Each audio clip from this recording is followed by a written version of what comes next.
ஒருவேளை நாம் பேதுருவை போல மறுதலித்து ஆண்டவரை விட்டு பின்மாறி விலகி ஓடி இருக்கலாம்.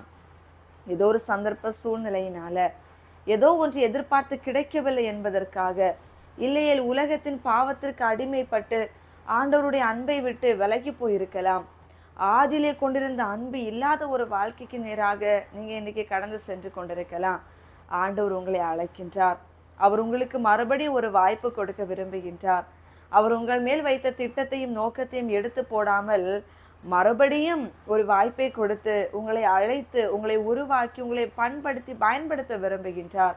கேட்கிறேன் அன்புக்குரியவர்களே, ஒரு வேளை கேட்கின்ற யாராவது ஒரு நபர், நீங்க ஆண்டவரை விட்டு, ஆதி அன்பை விட்டு, ஆதி ஜெப வாழ்க்கையை விட்டு, ஆதியிலே வேதத்தோடு இருந்த ஒரு நேசமான ஒரு வாழ்க்கையை விட்டு, ஆலயத்திலே பிரியமா இருக்கின்ற வாஞ்சிதனை எல்லாவற்றையும் விட்டு, இன்றைக்கு ஏதோ கடமைக்காக, ஏதோ பெயருக்காக, ஏதோ போகணும் என்கிறதற்காக உங்க வாழ்க்கை இன்றைக்கு ஆண்டவரும் அவருடைய அன்பும் விட்டு மிகுந்த ஒரு தூரமான ஒரு இடைவெளியோடு கூட நீங்க வாழ்ந்து கொண்டிருக்கலாம்.